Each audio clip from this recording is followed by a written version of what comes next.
Hari Om. Good evening. A very warm welcome to all of you. Please come.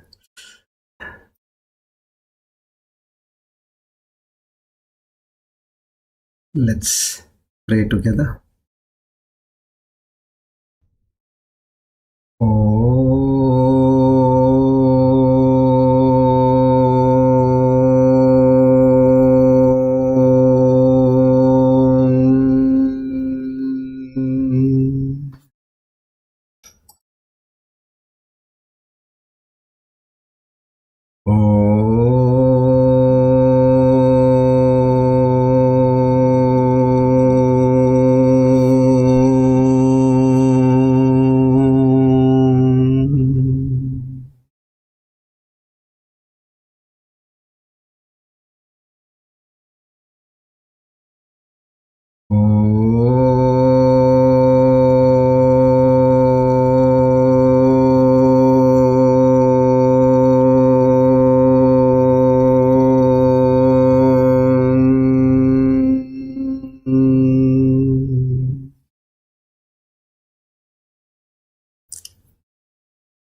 Asato ma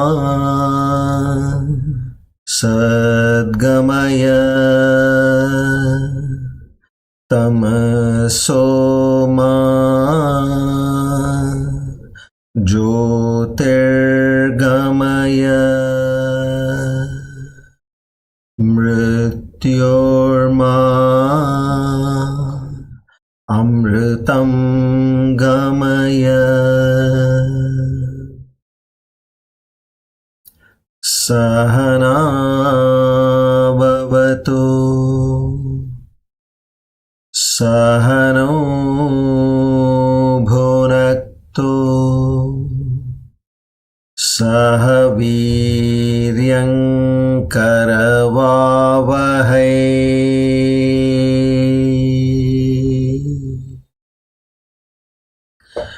Tejasvina Vadhitamastu ma vidvishavahai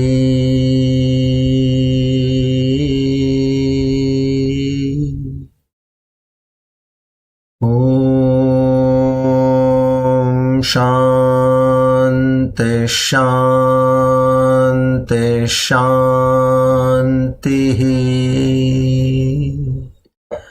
Hari Om Tat Sat Shri Chinmaya Sadgurave Namaha.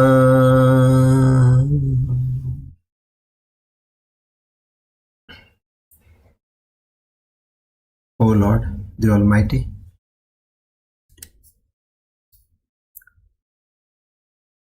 who also has the divine names as Hiranyagarbha, to such a magnificent Lord, together with Shraddha, Bhakti and Prapatti, we offer our humble salutations. To seek His grace, His mercy, His love, His compassion, His benevolence,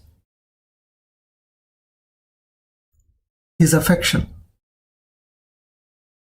His forgiveness, His strength, His endurance.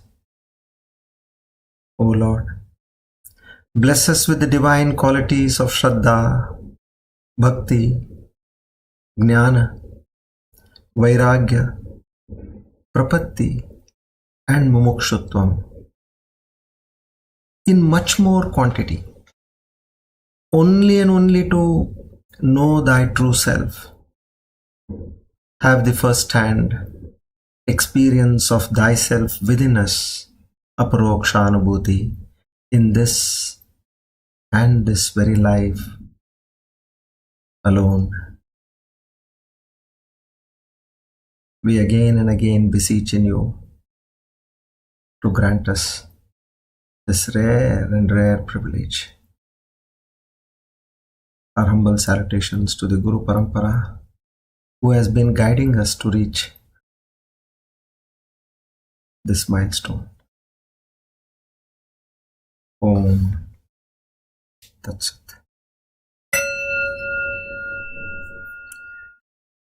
Today, by the grace of the Almighty and the blessings of the Guru Parampara, we are on our Divine Discourse number 376, the 9th of April 2024. We are stepping into the new Samvatsar, Swasti Shri Krodhinama Samvatsar, also known as Vikram Nama Samvatsar, Uttarayana, Vasantarutu Chaitramas, Shukla Paksh, Prathamyatitho, Revati, Ashwini Nakshatra, Vyadriti Yoge, Bhavakarane. On this auspicious day of Tuesday and the auspicious time of the evening, we again solemnly take an oath. Tell our mind firmly, O Lord, I am completely at your behest. Whatever you send to me in my life as situations, circumstances, incidents, occasions, happenings, all these I consider are nothing but a stepping stone towards reaching Thy Almighty. I completely trust, I believe all that is happening is only and only to reach my ultimate goal, which is have the first-hand experience of Thy true self. Keep me blessed. Keep me infused with this Shraddha, Bhakti and Prakriti so that I don't default at any point of time. I completely accept these situations without any doubt, without any anguish, without any questioning.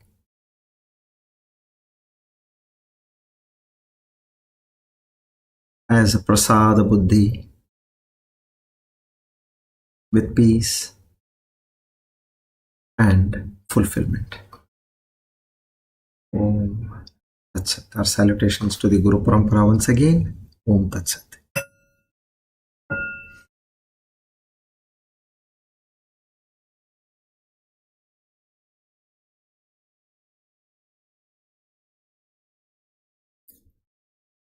Good evening, everybody. A very warm welcome to all of you. So, today we are embarking two important milestones on this greatest journey of one's life, especially a human life. One is we are celebrating our 4th anniversary. Our association started on the 7th of April 2020. So, one is we have just completed our 4th anniversary, and the second important milestone is for the coming year. We are on the beginning of a new Samvatsar. So, these important days, what do they tell us? It's not just make merry and get into a mode of celebration. That's not the point here. What we need to understand here is that this is another important call which sets our standards to much higher levels. Once you get these kind of affirmations in your mind, then what happens is it is a renewal of our goal in life, because over a period of time some sort of an accomplishment comes in our lives, Or it can happen that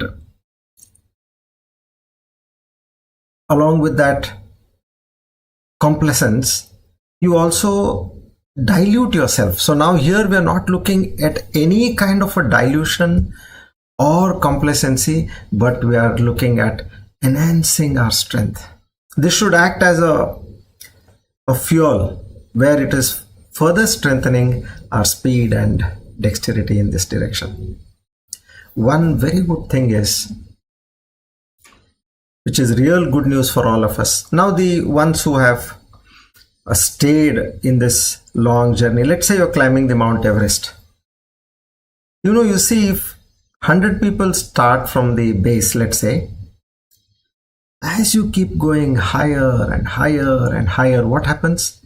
The number comes down, which means people withdraw. Whatever reason, they're not able to continue, or they don't want to continue, or they become unfit to continue. So in this way, what happens is gradually the numbers reduce. So we have seen this in our discourses. And who get the highest prominence? The ones who are there for that fixed time and that fixed venue, which is the online.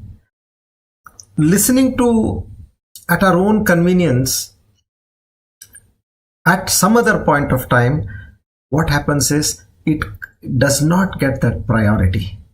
The brain understands, okay, this is something which can be done otherwise also. So automatically, without your knowledge, the amount of importance the brain gives for this particular subject, it narrows down. But if you stick to this, what happens is the brain knows, I think this is the topmost priority in what I have to do for this body. So these are all indirect and subtle advantages what we get when we are pursuing this path. So although it may practically seem okay, sometimes when there is a problem. Now life is all about priority. What do you prioritize in life? You prioritize those things which you need the most. Now this is Paraloka Sadhana. On one side, there is nothing else. One side you have this Paraloka Sadhana. On the other side you have the Ihaloka Sadhana. Worldly sadhana. Now, what importance do you give? You give to Ihaloka or to the Paraloka, that the soul decides. But now, the good part here is, we have been that few selected slot souls where on a continuous basis we are being enriched with this knowledge. Now, why does this happen to only a few souls and not to everybody else? Why did that number 100 which we started is slowly dwindling down? Why the others went away? So the Shastra says, Yame Vaishya Vrinate Tasya Yesha Vrinate Tanum Swam. To whomever the Atman chooses, it reveals itself. It does just not reveal to everybody. It is there in everybody. But it will reveal only to those whom it chooses. See, this is such a great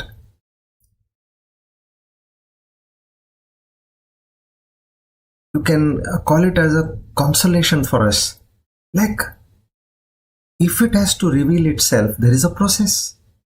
It gives us the knowledge first, and it sets us on the path of sadhana, and it fuels you to moving in the right direction. So this is no ordinary sadhana. A 4-year sadhana is no ordinary sadhana.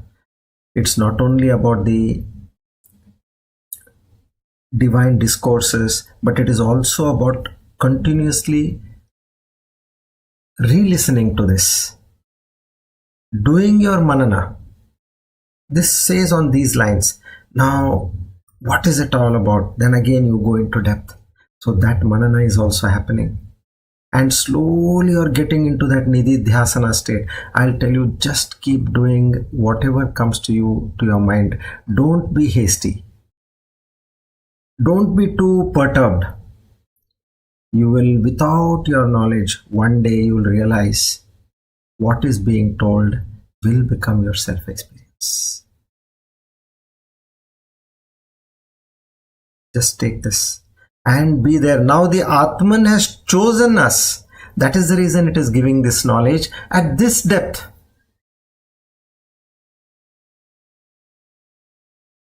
So we should keep this in our mind, and with that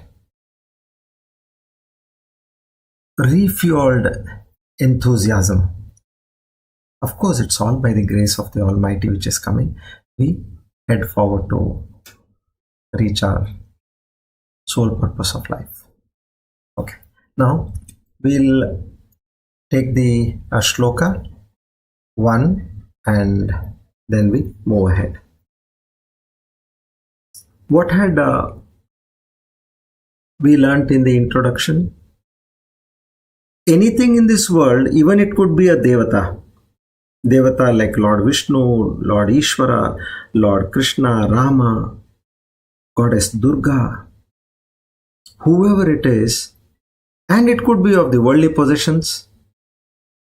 All those are an object to you. You are the subject pursuing that particular object. And what do they give you? They give you punya. It's a good deed, a very virtuous deed. Now you're getting punya for that. But now this Atma Samyama Yoga is where you are not looking at any other external object. You're looking at your own self. So the subject evaluating the subject trying to understand the subject introspecting the subject. Atma Samyama. So this is the state which is the highest state and which is the highest education one can get in one's life. So now Lord Krishna, he starts taking us forward, and the very first verse is a glorious verse for our humans like we as Grihasthas. He emphatically says here that you being a Grihastha, if you have this particular quality, I rate you no less than a yogi or a sannyasi. What is that quality? Let me check if I have that quality in me. Okay, if I don't have, then I am going to get it. So it becomes your target. Also, your point of evaluation. So now we move forward to shloka number 1. Shri Bhagawanuvacha Anashrita karma phalam karyam karma karoti yaha sa sannyasi cha yogi cha na nirignir na chakriyaha. Now, this is a kind of a paradoxical statement again. In the second line, if you see, sa sannyasi cha yogi cha na niragnir na chakriyaha. Who is a sannyasi or a yogi? Is one who has given up the fire activity. Now see, in Treta Yuga, in Dwapara Yuga, when Lord Krishna, he gave the knowledge through the Bhagavad Gita, that was an era where yajna was a prominent feature in the society. Everywhere you used to see only yajnas happening. Yajna meaning where you have a yajna kund, havan kund, and you have a fire, and then you have about 8 to 10 priests, and there is so much of offering going into the yajna kund. Now this yajna, it denotes the qualification of a grihastha, meaning a grihastha had to perform yajnas. And we will study what are the yajnas and why they were performing. Even now also we need to perform. Maybe you may not perform in a particular way, but you can do it in a different way. And why we should do, why we should not, if we don't do, what happens, all that we'll study now. So he was saying, a niragnihi means he is a yogi and a sannyasi. Now this yogi and sannyasi who is a niragni, who has given up all these duties, nitya naimityaka karma. Nitya means the daily karma what we do. It starts from an agnihotra, daily karma. And the various other yajnas what a grihastha will be doing. Now if you don't do, you are a niragni, meaning you have given up the job of doing a yajna, so you become a yogi and sannyasi. So now here the first line, what it says is, it talks about anashritah karma phalam karyam karma karoti yaha. Now a grihastha, he can get the status of a sannyasi or a so-called yogi if he, being in the household activities, doing yajnas, meaning the sannyasi is a niragni, but he's doing yajnas. He's doing his daily routine job. Just by giving up the karma phala, karyam karotiya. So this, he's giving up the fruit of whatever action he is doing. Meaning he says, I am not the doer. This is not giving the fruit of action. That fruit will come to you. Who else it will go to? If a courier or a parcel is addressed to you, it will come to you. Because you have to give the OTP. So it will come. But here what the inner aspect is, I am not the doer. Who is the doer? That consciousness which is constantly giving me that life support.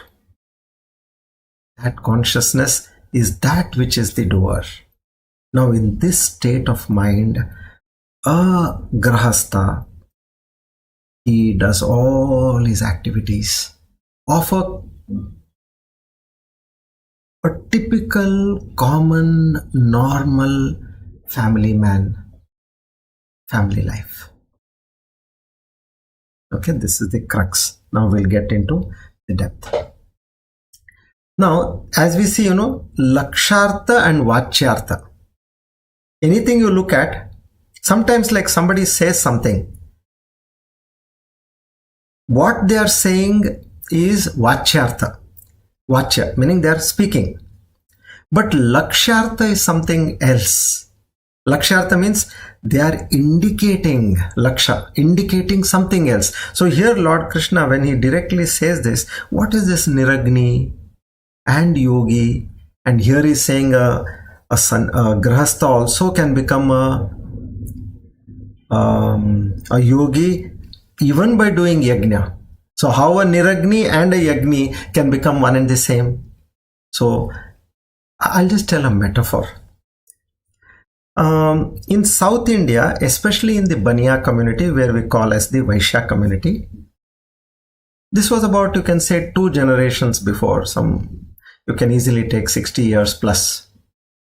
Long ago, in the process of finding a bride for the groom, that is how it is explained over here. Now a family is looking for a bride for their so-called virtuous son, because for every parent their son seems to be the most virtuous and most eligible bachelor. So the father, the mother and the son, they all go to a particular bride's place, and there, which even recently, I hear it as an interview. They call it as an interview. Okay, they go there and the girl is there, and the boy, whatever he has to see, He observes all that, and then he gives a green signal to the parents. I'm okay. Now the search does not stop there. The boy only looked at the external aspects of the girl. Now the job is of the mother. She takes over. Now what she has to see, okay, you have given your consent, but now she wants to see the bride internally. Meaning she wants to test the bride's intelligence, her emotional balance, her nature, her skills. So all this she wants to understand. Now how do you do all this? You have gone to her place and you are like talking of a due diligence DD to another great level. And there was a simple accepted norm. What she used to do is she used to take a jute twine, which was normally kept in any household, for the simple reason that to tie anything you needed that jute twine. So they used to say, and that she used to nicely put knots in that, one after the other, one above the other, continuously, and finally with good amount of knots with that jute twine, she, after having made those knots, she used to give to the bride, prospective bride, and say, now you untie this. So this, they knew that this is going to be the test. Now the bride takes over.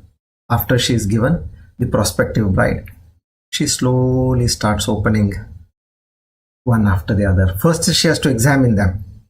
And what she has to do finally, she has to bring it to a state where it is completely knot free and straight, like as it was before. So now this bride has to do this task with that endurance, patience, intelligence. All these are required. So the bride will have to carefully examine the knots initially at the outer level. Which one has to be opened or removed first, and then which is the next, and from which end one has to pull. All this she does that. If one does not have the above three qualities of endurance, patience and intelligence, what she could do? I need to remove the knots, fine, but some knots are such that I am not able to proceed. So she'll take a pair of scissors and she'll cut it and she'll tie it again and she'll go on. So now this quality, the mother-in-law, would-be mother-in-law will understand, is dicey and unsafe for the family. What does it show? It shows that the girl can break two people in the family if need arises. And if there is a need, she can also, as she tied those two broken pieces, she'll bring them together also. So they don't consider this to be acceptable. But if the girl examines the knots carefully and she starts untying them one by one diligently with patience and endurance, that shows that she has overcome hurdles.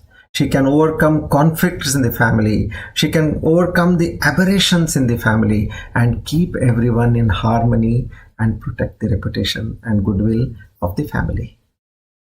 Now the family status is different. It's more of a nuclear family.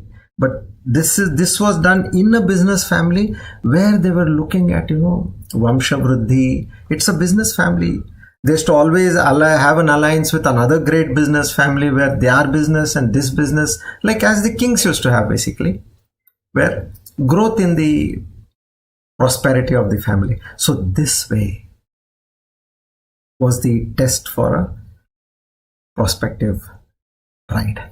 So now here, this shloka, it is similar to the above explained, where you can examine that the lakshartha is different and the vachyartha is different. Anashritaha. Na ashritaha is anashritaha. The one who does not take support or ashraya. For what does he not take support? He does not take the support of karma phalam anashritaha. He is not result oriented. He does not take the support of the karma phala, the fruit of his action. His aim is not at all for any benefit, a personal monetary benefit, but Karyam karoti, karyam karma karoti yaha. Karyam karma karoti yaha. Meaning, such a person does all this karma actions. What is the mindset when he does this? Karyam karma has certain things, how certain things have to be done. In that precise manner he does it. It's not that, oh, I'm not bothered about the result, so let me just do it the way I want. No. They say, like normally a job when it is done, yah shastra vidhi mrutsujya vartate kamakarataha tasmat shastram pramanante karya karye vyavastithau gnatva shastra vidhanoktam karma kartu viharasi. Karma kartu viharasi. Who is this person? One who carefully has understood what karma is, when it has to be done, how it has to be done, with what intention it has to be done, knowing fully well the logic, this science behind doing a karma. He does karma. Aspirations, intentions of the result of this karma, he does not have in his mind. Karma phala sakti. On the other hand, there are people who keep all these intentions in mind, who have that asakti. Yes, I want sakti, karma phala sakti. I need. What will I get if I do this? If I don't do this, then what will happen? Should I do it in this way or should I do it in that way? So there are souls who keep the result as the central focus in the mind. Like an example how people can keep the result as their focus. Like say you are writing an exam, you got the question paper. Now you start getting, as you read the questions, you start getting worried about the result, and then you start thinking, which can give me more marks? You're reading, you're only looking at the marks, and then you'll say, if I don't get this many marks, then what will happen to my admission into so and so college? If I don't get admission over there, then what kind of a job I will get? And if I don't get that kind of a job, then what will be my status in life compared to others? That worry starts. Now he's not even started writing the answer paper. Now this is where Lord Krishna says, even in the normal world, when you focus on the result, then your entire strength gets depleted. Rather, what your intention should be, to the best of my ability, I have studied. Now I have got a question paper. Let me read the ones which I can answer to my best extent. As soon as you read a question, you will get to know, isn't it? Don't look at, by writing this question, how much marks I can get. No, I can answer these questions to my best of the ability. So mark those. And then you answer those. Keeping the score aside, you are only focusing on what aspect, which can I answer to my best ability. Then the next mediocre level, the out of the balance questions. Now the student is looking at the answering the questions which are at his mediocre capacity, and then he'll say, okay, the ones which I feel I'm quite poor at it, let me answer after having qualitatively answered the best and the mediocre. Now I'll put time for the rest. So in this way, now what happens is, it actually enhances our performance in this world. Now recently, one of the well-read and very popular books, Atomic Habits by James Clear, he writes the same concept. He says, I succeeded in a few, but I failed in a lot of them. Succeeded in a few meaning in his endeavors, but I failed in a lot of them, and eventually I began to realize that my results had very little to do with the goals I set and nearly everything to do with the systems I followed. Now understand, what is the difference between a system and a goal? He very clearly mentions goals are the result you want to achieve.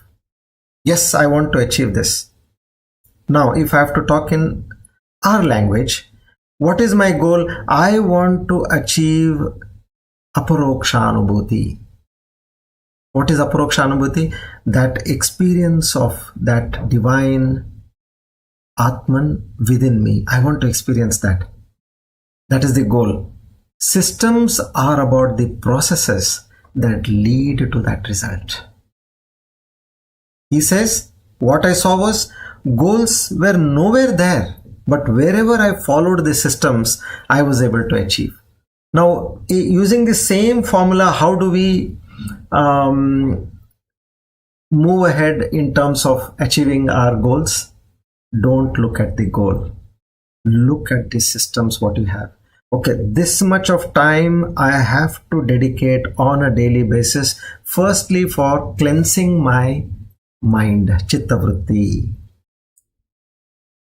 What is that? Japa. Do that jap. This much I have to do and keep my chitta shuddhi to the optimum level. Then what I have to do? Now I have got a vessel. I need to make use of this vessel. A clean vessel, a clean mind. I start putting in Shravana. I start putting in the right stuff. So you have, okay, I'm at this level. Now I need to keep assimilating this knowledge. Keep assimilating that knowledge. And then do a certain level of manana. Just don't take stuff. Make some questions. Always have a notepad and a pencil. Keep writing. Okay, these are the questions which are coming while I'm listening to this, and then start thinking about it. What happens? You will get answers for that, because all that stuff which has gone into your mind is in the subconscious mind if you have listened to it carefully. And once it is in that subconscious mind, then the data processing happens and you will get an answer. If you are still doubtful, then clarify the doubt. And slowly, initially there will be more of Shravana, very little Manana, and hardly Nididhyasana. Because Nididhyasana is where you are established and convinced about a point. So it doesn't come. Then you see slowly, these are the systems. Very important aspects for us to progress. Okay.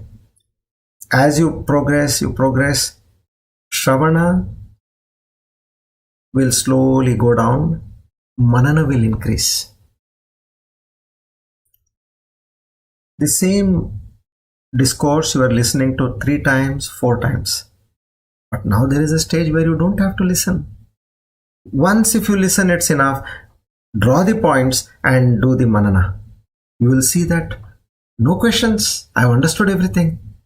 And then slowly the Manana, as the Shravana reduces, Manana increases, then a small opening is of the Nididhyasana. Those points where you are convinced, you get into the state of embedding them in your mind. And that should happen in the Brahma Muhurat, where there is absolute cosmic power. It's like, as we talk, the bandwidth in the current language, technology language, the bandwidth is the highest at that point. Or the Wi-Fi speed is like lightning. So at that point, feed in these thoughts. Make a note. I am convinced about this. And you read that and keep telling yourself again and again. Let it go into the subconscious mind. So now these are the systems which we have to understand over here. So Lord Krishna is telling why I'm not saying that I'm a conjuice or something where you don't expect results and I'll keep all that result to myself. I don't want to give anything. No. His intention is for you to achieve the best. Don't focus on the result, which is the goal, but focus on the systems, which is the process. So in this way, now what he does, so here this person is anashritah karma phalam karyam karma karoti yaha. Here the person is doing what needs to be done. He is not focusing on the result. Result is not his goal. Doing the job which he has on hand with alacrity and devotion to God.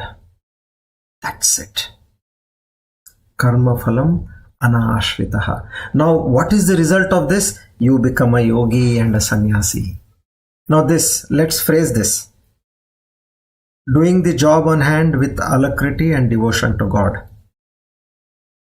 We can say, I do my duty with utmost devotion to the Lord. Now, or if you want to put it in another way, it's left to you. This sentence, keep writing on a daily basis for 30 days. Let it go into your subconscious mind. I am going to do my today's duties as a devotion, as my love and devotion to the Lord.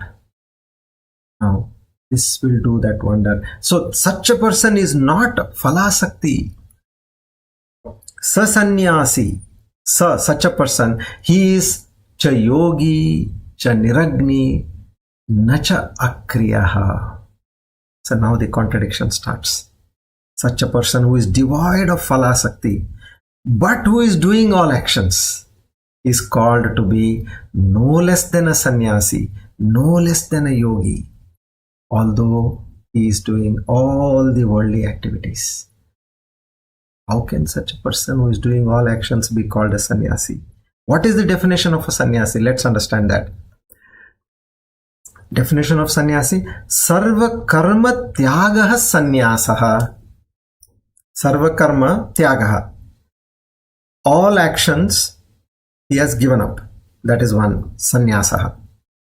Samyak rupena tyagaha sannyasaha. Even that is also known as sannyasaha. It is not only here. See, vachyartha lakshartha. Understand, sannyasa has got inner detailed meanings. We have just seen that he has given up actions and he is a sannyasi. But here he is doing actions. Now let's use the next phrase or a definition for sannyasa. Samyak rupena tyagaha sannyasaha. Samyak, in the right manner. Samyak rupena, in the right manner, in the right procedure. Tyagaha, he has given up the action. He is doing the action, but he has given up action, meaning by doing. Karmani akarma pashyet. We studied in the 4th chapter. Seeing inaction in action. Inaction means I'm not doing anything. Now if I say I'm not doing anything, Hurry, you're talking, what are you saying? But I don't see myself as the doer. I am the observer of this person who is talking. So you are in that Sakshi Bhava. Samyak Rupena Tyagaha Sanyasaha. Samyak Jnasaha Tyagaha Sanyasa. One who has understood Sanyasa in the right way. The true meaning of Sanyasa. Now there the yogi is not doing action. Okay, fine. But you also can become a yogi, although by doing action, having understood the meaning of action. I am not the doer. Naham karta. So this person who is doing karma, how can he be a sannyasi? Then it is told further, naniragni nacha akriyaha. What is the meaning of Agni here? Direct meaning of Agni is fire. Laksharth of Yajna. Who does Yajna? A karmishta. One who does action. We are all Grihasthas, we are karmishta. Now, why no Yajna for sannyasi? He doesn't do any Yajna. Why? Because he has reached a state where he has crossed the Chitta Shuddhi, Chitta Ekagrata. He has crossed the Manana. He He has crossed these, so after Smarana and Manana, he is established in that Nididhyasana. Nididhyasana is what? Brahmarpanam Brahmavihi Brahmagno Brahmanahutam Brahmaiva tena gantavyam Brahma karma samadhinaha. Everything is Brahma. The Agni Kunda is Brahma. The fire is Brahma. The person, the Yajman who is doing the Yajna is Brahma. The Purohit who is chanting the mantra is Brahma. The ladle which he is holding is Brahma. The Havis which he has in the ladle is Brahma, and is offering it to Brahma who is the fire again. So when he has reached that ultimate state, so that is the reason. Sarva dharman parityaja. Lord in the 18th chapter he says, Mam ekam sharanam vraja aham tva sarva papebhya moksha ichyami ma shuchaha. Ma shucha means don't worry. Don't worry. What are we worrying? Arey hamara kya hoga? What will happen to me? Sarva dharman parityaja. How can I give up everything? I am a Grihastha. How can I give up? Give up with that attitude. I am not the doer. You keep doing, but without the attitude that I am the doer. So here Lord Krishna says, Sarva dharman paridyacha. Give up everything. Mam ekam. Mam ekam. This is very important here. Mam means me. Ekam. That one. Sharanam. Praja. Surrender to me. Ekamma means to me who is the one and one only. That is the one and only one power which is pervading the entire universe. That is the central truth of Advaita Vedanta. So when he says, I am one and only one, meaning what happens is, Brahma Satyam Jagat Mithya. Having assimilated that knowledge, now look at science, astrophysics. Look at that. They say, yes, there is consciousness. How many consciousnesses are there? In every person, are there different consciousnesses? No. That one consciousness is reflecting in each and every person and operating. So, I am that one Brahma Satya Jagat Mithya. Therefore, you surrender to me. Here the Lord is saying, He is one and only, and He tells us, you surrender to me. How can two come here? Two becomes Dvaita. If the other, now we are the other as a Bhakta, if the other surrenders to him, then there are two. Logic, we are talking logic now. We are the devil's advocate. We are saying, Arey, what are you saying? I am praying to Lord Krishna. I am surrendering to Lord Krishna, and he is telling me, he is saying I am one. Okay, you are one, but I am also one. So me one and you one are two. Here he says, no. Here it is one and only one. This is the beauty of Advaita. To this one, whatever joins becomes one. And from this one, whatever you take away, it is still one. Purnamada Purnamidam Purnat Purnamudachyate. That is the central meaning. You take away from it, that one remains. You put something into it, that one remains. That one is the final statement. So here Lord Krishna says, Mam ekam sharanam braja. Surrender to me who is that one and one only. Why? Aham tra sarva papebhya moksha ishyami. I will take away all your sins. And Ishyami, I will give you what? Moksha. I will release you from all your sins, your entire Sanchita Karma. Oh, you have a big account of millions and millions of lives. I am there to take care. Ma Shuchaha, do not worry. See what a beautiful last two words he says. Ma Shuchaha, don't worry, do not worry. This is the crucial point. Sarva dharman parityaja. For our understanding from the shloka, if you give up all your sarva dharman, all your activities, Give up all your activities, but keep doing your activities. I will sarva papebhya. Yes, I will give you moksha. How can I give up activities? Keep doing, but without the knowledge. Not about the result. Here it's, as I told you, don't look at the result. Just say, I am doing my activities for the love of God. Or God is doing everything through me. Whatever suits you. You can phrase it in that way and keep writing for 30 days. Let it go deep into our subconscious. So that, even if you try to think otherwise, this subconscious tells you. If somebody asks you your name, do you have to, let me recollect. You have to say that? No. You spontaneously tell your name. You tell your parents' name. You tell your children's name. You don't need to think. Why? You have repeated that name so many times that it has gone into your subconscious. In the same way, see inaction in action. Karmani akarma yah pashet. Yah pashet means the one who sees. Karmani, action. In akarmani, in action. Okay, I am doing an action, but I am not the doer. How?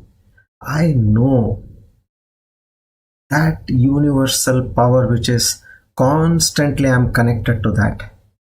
Without that, this is body. It loses its identity. And which we have seen again and again and again in our lives. But because the veil of Maya is there, till that time, they call it as Smashana Vairagya.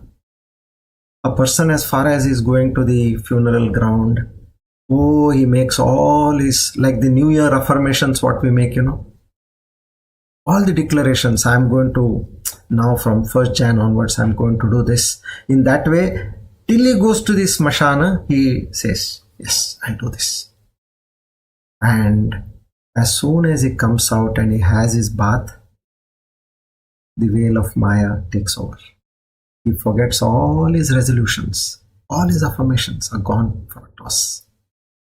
As you have Smashana Vairagya, you have the Prasuti Vairagya. A woman, she says, when she's delivering a baby, she says, I will not conceive again. My God, what is this pain? But when she sees the child, she forgets everything. So in the same way, here you have to just have that in your mind that I am not the doer. So if you do that, the God says, you do that, I will do this. So how this has to be understood. Now listen carefully. The moment one drops all his action according to Dharma, so Sarva Dharman Parityajya, what we say, you will automatically become one with me. That is the ultimate truth which he is talking about.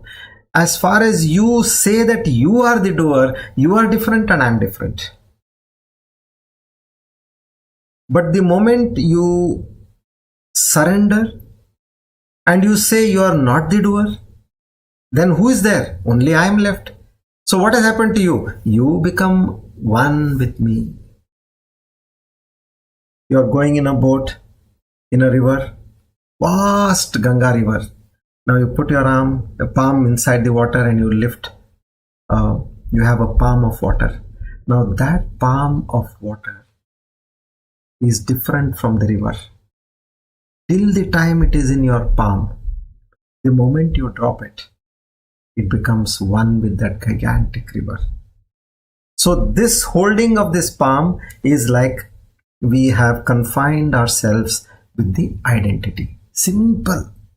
Give up your identity and you become one with the Lord. You say, the Lord says, you automatically become one with me. Actually, the devotee doesn't have to do anything else. He becomes one with that only one.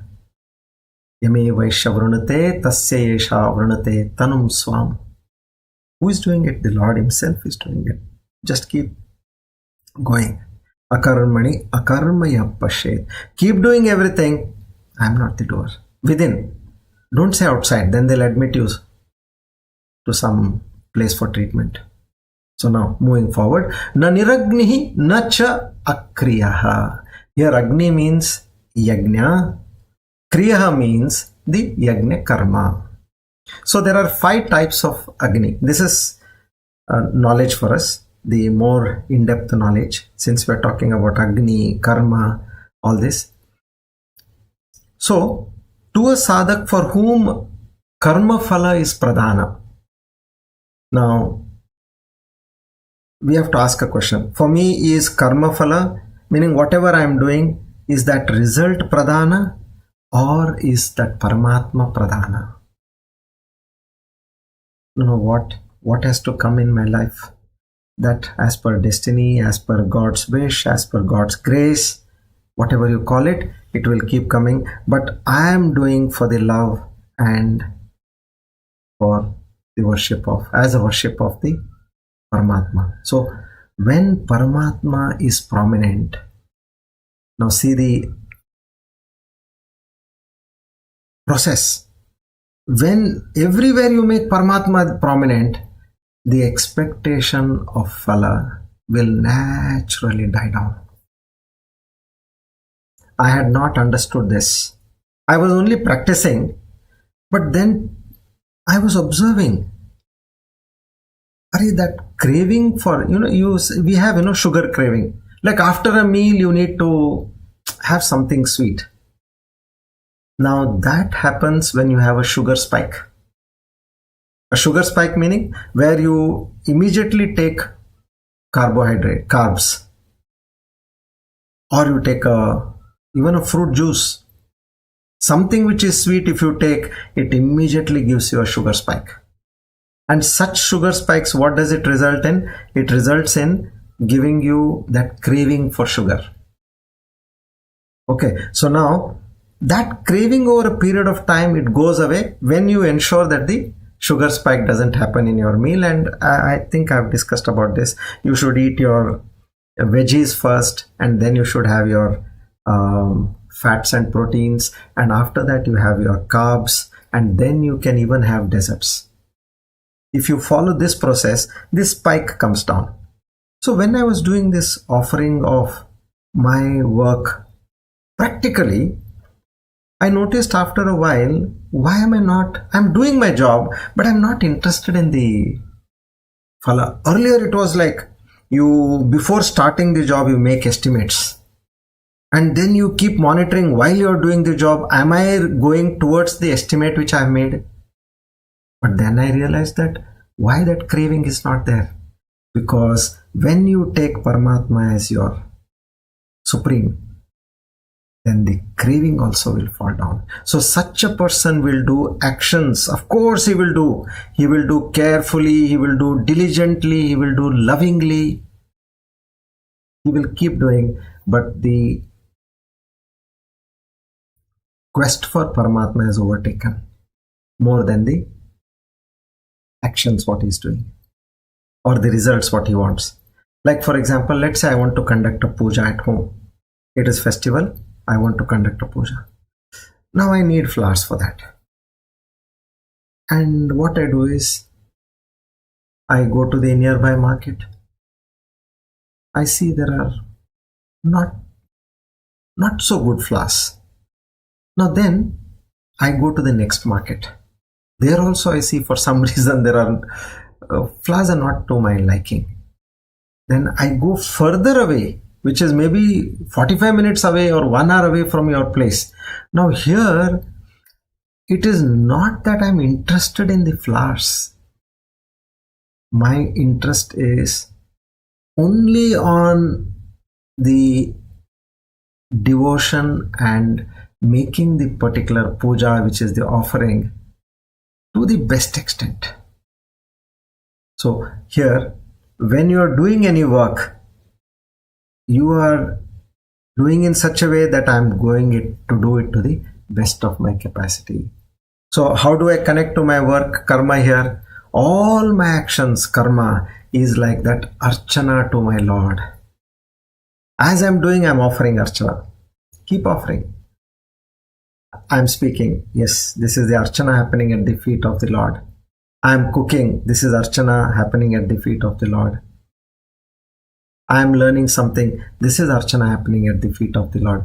Sarva karmani tamabhyarcha siddhim vindati manava. So since all my actions which are like Archana to the Lord, all these actions have to be dharma yukta as per the prescription of the dharma. They should be satya yukta. They should have that element of truth. When there is dharma, truth, and then they become hetu baddha.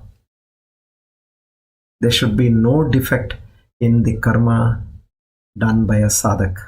So, like, if you're, let's say there is a festival, and then you go to a temple, and then the Purohit over there asks you, festival is going on, so many devotees are coming, why don't you do Lakshadeep Archana, Aradhana, something like that? Now you have to light up the whole temple with 1 lakh lamps. And then they say, no, you don't have to worry anything, you just do the money transfer, we'll take care of the rest. Suddenly now what comes to your mind? Now I'm explaining this dharma yukta, satya yukta, hetu baddha, this aspect. Now you will say, immediately you will say, I have a wish in my mind. I need to ask about my son or my daughter's wedding. Or I need to ask about, we were planning to buy a bigger flat.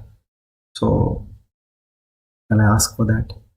So even before giving the money, what you are doing, you are putting a demand, your ichha over there. So here the Lord says, this is not the right way of dealing with Lord. But a karma yogi, now a sadhak, you say, I know what has to come to me will come. Here it has come as an opportunity where somebody is giving me an opportunity to do seva, which means, as we said, that Atman has chosen you. Now it is giving you an opportunity. Rise above. Take that opportunity, and for what? Chitta Shuddhi, Chitta Ekagrata, and you are able to assimilate that knowledge. Let my process of Shravana be completed. Let my process of Manana also be completed. Let me be established in that Nididhyasana. So a Karma Yogi, he dedicates all his actions to the Almighty. A Grihastha, he lives a life of a common, typical worldly person. Clean shaven, wears normal clothes. What a usual worldly person wears. No way you can relate him that he has any features or in terms of external appearances that which resemble to a yogi or a muni. No. Extremely normal, such a grihastha doing karma, which is dharma yukta, shastra yukta, and nyaya yukta. With what? Ishvara arpana buddhi. The entire summary of today's class. Ishvara arpana buddhi. I am offering at the feet of the Lord. That's it. Naham karta hari karta. With this, what happens? If this is truly done, you are a sannyasi, you are a yogi, you are a muni. Then and there, Lord Krishna says, I will not rate you less than a yogi or a sannyasi who has given up niragnihi. He has given up all the fire activities. Meaning there is no action in his life. He is constantly in meditation. He is constantly in the thought of God. You doing all the work, but I give you that status. The moment I am not a karta. Who is a karta? One who has desire behind every karya. In such a case, the Lord himself becomes the motivator, the preraka. The Lord himself becomes the karta, doer, and the Lord himself becomes the jnata, the knower. When this is the case, all the karmas done by the karma yogi becomes Ishvara Arpana. This is the state. Anashritaha कर्म फलम कार्यम कर्म करोति है, कार्यम कर्म करोति है, स सन्यासी च योगी च न निरग्निर न चाक्रियः. So the sadhak here is doing these yajnas. What kind of yajnas? There are 5 panchamaha yajnas. Pitru yajna, manushya yajna, bhuta yajna, rishi yajna, deva yajna. Continuous basis. All these yajnas have to be done by a grihastha. If you are a grihastha, you have to do all these 5 on a regular basis. Why? Because we naturally accumulate 5 doshas, defects in our daily life. Knowingly, unknowingly, we do accumulate defects. So these 5 yajnas, what we just now spoke about, will remove these doshas. What are they? Khanini. Khanini is like, now you eat rice, okay? There is stamping in the fields. There is plowing. In the process of cultivation, I'm saying. And then there is pounding. So in all this stage, there are so many worms, insects and germs which die. So this papa is known as Khanini, this dosha what you get. Then Peshini. Peshini is okay. The first one is where you are plowing and you are stamping in the field to sow. Then as you get the crop, hammering the paddy husk, you hit the husk to remove the shell from the grain. Then when we cook, after Peshini, you cook, that is known as Chulli. There are worms in the firewood which we have accumulated to cook. Now you're killing all those insects and worms in the wood. So now this is with the firewood. Then Udukumbi is when we boil.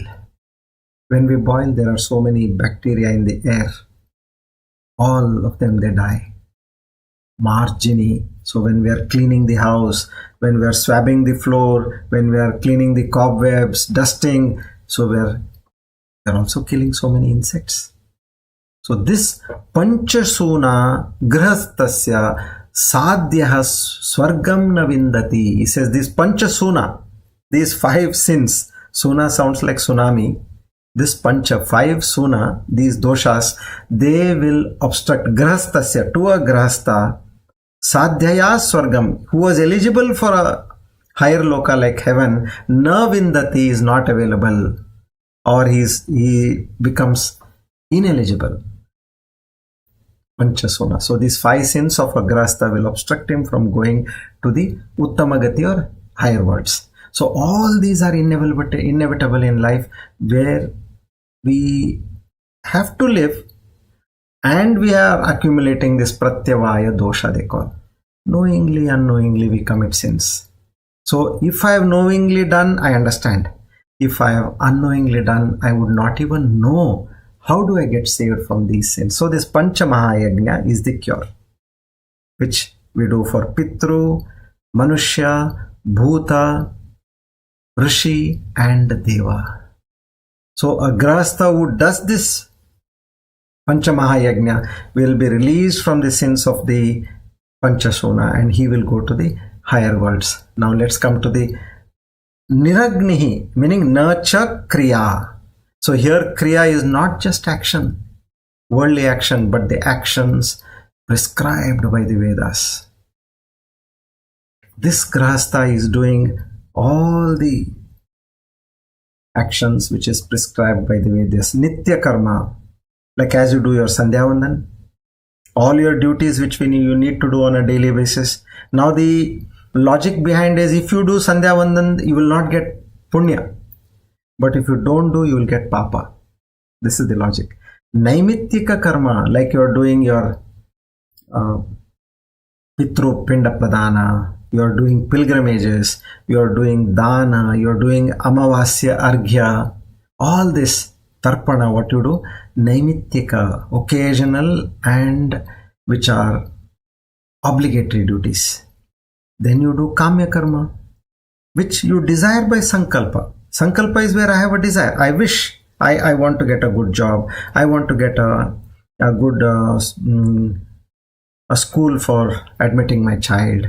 All this, kamya.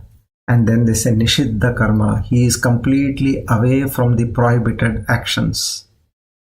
And prayashchitta karma.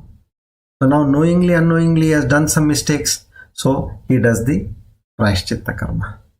So such a grihastha doing karma with the desire of the fruits does actions without abhinivesha. Normally we do with result for the action, but now he just does it in a way that I am not the doer. No expectation. Phala sakti. So here such a person is a yogi, a sannyasi. Sa sannyasi cha yogi cha. He becomes, when he does all this, he becomes such a great soul. So now Arjuna gets a doubt. Which means one need not take sannyasa. Because he was all jumping into becoming a sannyasi. I'll go somewhere, I'll meditate, sit and meditate. I don't want to fight this ugly war. No. So now he says, you mean to say one need not take sannyasa? Like just what is sannyasa? You wear the saffron clothes and then you put on all the mala, then you grow your beard, you grow your hair. All this. Lord Krishna says, without the right qualities, even though you own saffron clothes, even though you are looking like a typical, a proper sannyasi and a yogi, you are not a sannyasi. It disqualifies him. Your dress does not give you the status of a sannyasi. What gives you the status? Being established in that Paramatma. You do duties or you don't do duties. You do karma or you don't do karma. Being a sannyasi, in the attire of a sannyasi, you may not be doing any karma, but you are always anticipating how I can take advantage of this person. So what happens? You are no sannyasi. You are not established in that Paramatma. So here Lord Krishna, he impresses and he stresses on the point that the qualities, the lakshana, the characteristics of a sannyasi, in whoever it may prevail, he becomes a sannyasi, a yogi. Now, then is there a difference between a sannyasi and yogi? Is there any difference? What are the qualities of a sannyasi and a yogi? Let me understand this. Because now what he's getting interested. Oh, I can still keep doing my worldly activity. I can still fight this war. I can still be a prince. I can still be a married man. I can still be a grihastha. But I somehow have a flair for that word yogi, sannyasi, that title. How can I be that? What are his qualities? Tell me. So that I will see that I also get those qualities in me. Being on the path of action. So that will take in the next verse. Shri Krishna Arpanamastu Idam Namah.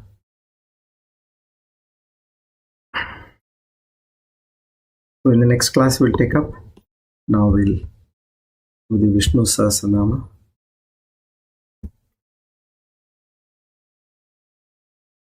Today we are on the 44th verse, 411, Hiranya Garbha.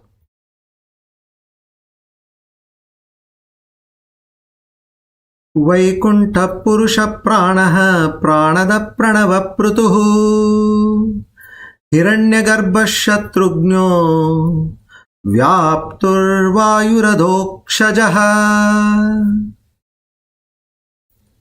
411 Hiranyagarbha. It is a term used in Vedanta for the creator. He is the expression of the creative urge of the Lord Narayana. The golden egg means here that from which all the objective world has emerged out, indicating the Creator. So the term means he who is in himself the very Creator. The term hereby suggests that the entire creative power of the Creator is but the expression of the self, Narayana.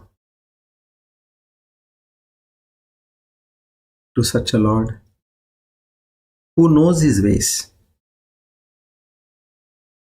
we don't know, we're ignorant. He is giving us the knowledge. We, with faith, devotion, and surrender, are receiving that knowledge and just praying to reach his holy feet. Shri Krishna Arpanamastu. Let's read the Dhanvantari mantra.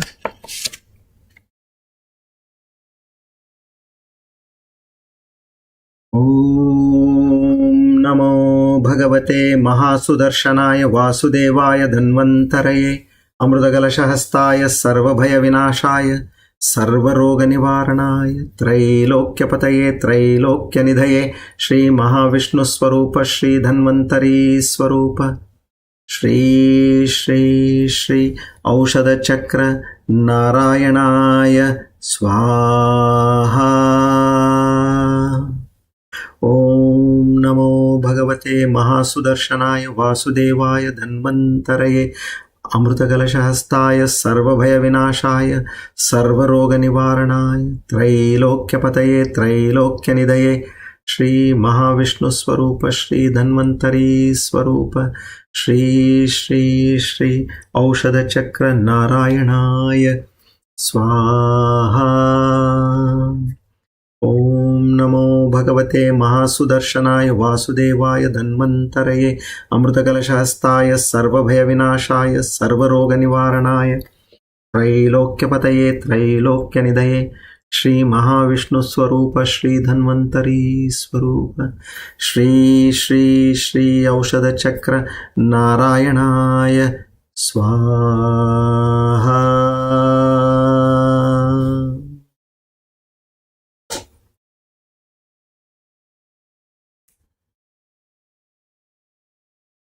To the Lord of Dhanvantari, we offer our humble salutations and seek his blessings and grace. Now let's practice the Sakshatkara Siddhi Yoga Dhyana, the Sakshi Bhava meditation. After having listened to the divine words of Lord Krishna, with a mind pure and stable and pristine,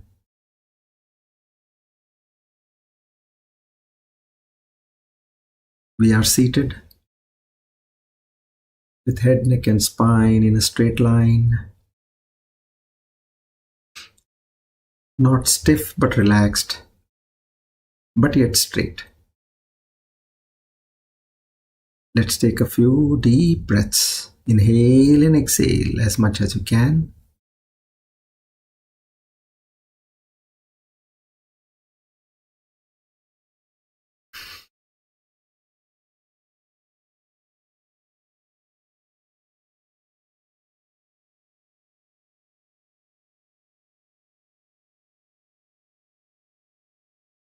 Now slowly let's move into the Sakshi Bhava.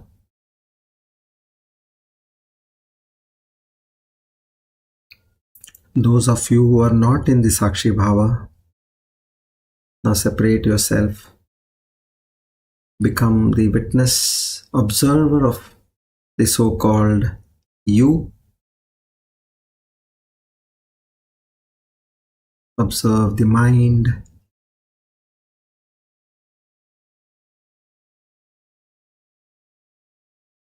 Observe the thoughts in the mind.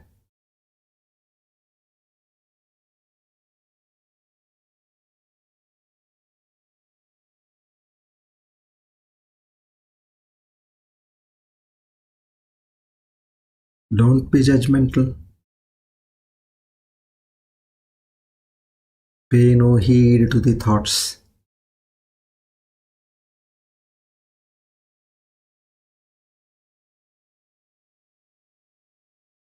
See the thoughts slowly disappearing.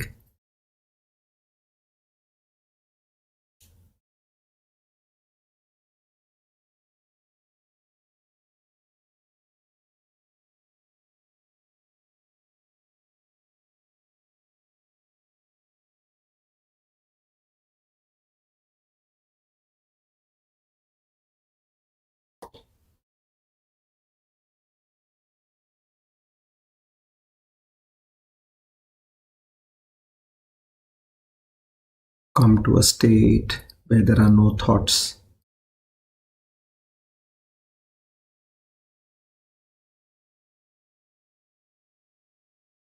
Here you have crossed over the body-mind complex.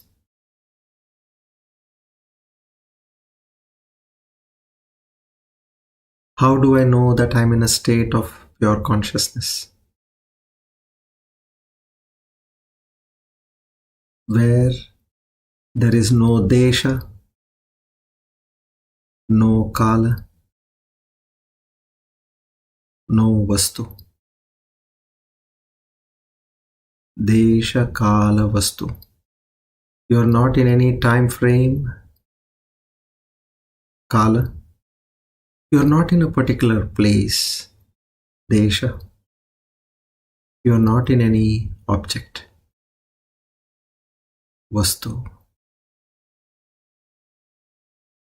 You have crossed these three parameters of a living entity.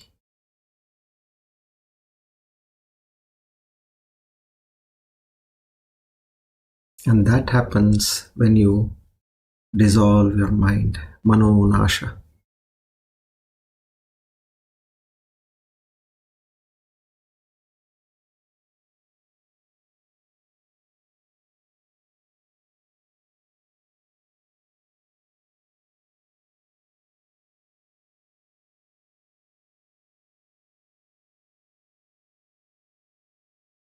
I am neither in sattva, I am neither in rajas, nor I am in tamas. All these three are the conditioning of the mind. I have crossed all these three.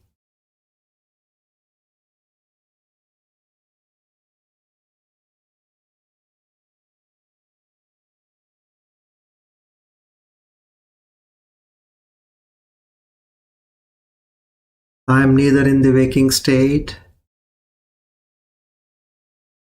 nor I am in my dream state, nor I am in a deep sleep state.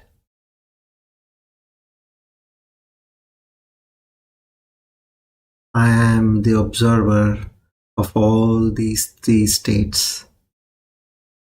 I am the drashta, and everything else is a drishya.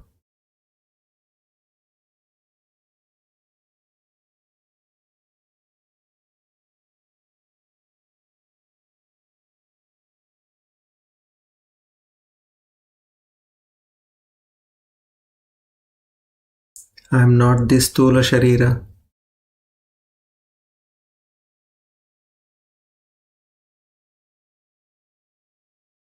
I am not the sukshma sharira.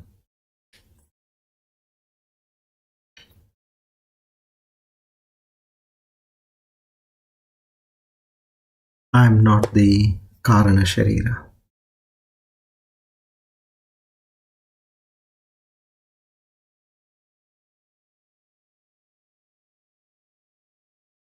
I am nirvikari, and all these three bodies are vikari.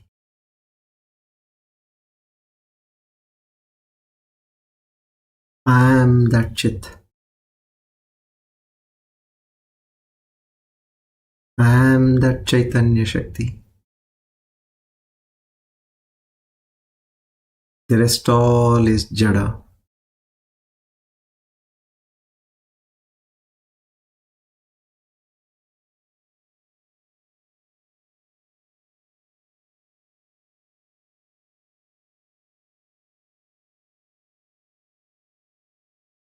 It is God and God alone who prevails, who sustains, and who dissolves.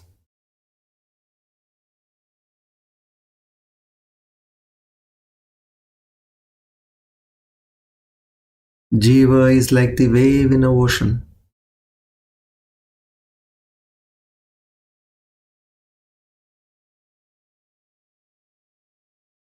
All waves rise in the ocean and dissolve in the ocean.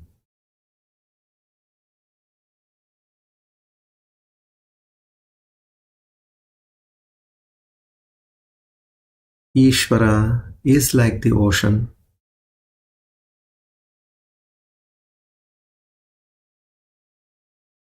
Ocean is the samashti. Wave is the vyashti, the individual and the total.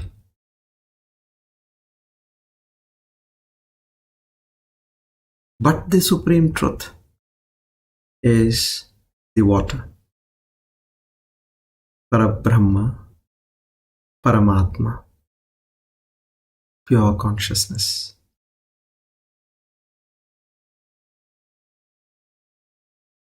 Know that you are the water. The wave is only a form to the water.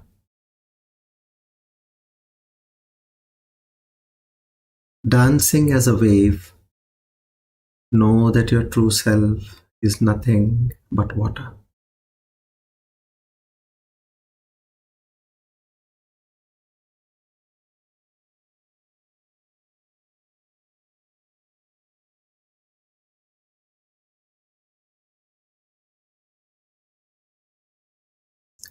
Slowly become aware of your breath.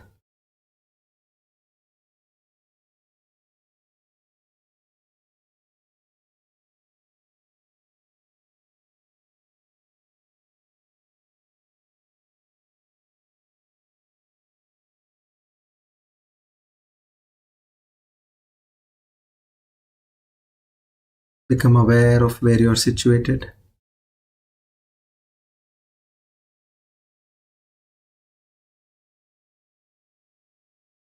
Om Purnamada Purnamidam Purnat Purnamudachyate Purnasya Purnamadaya Purnameva Vashishyate. Om Shanti Shanti Shanti. Hari Om Tat Sat. Shri Chinmaya Sadgurave Namaha.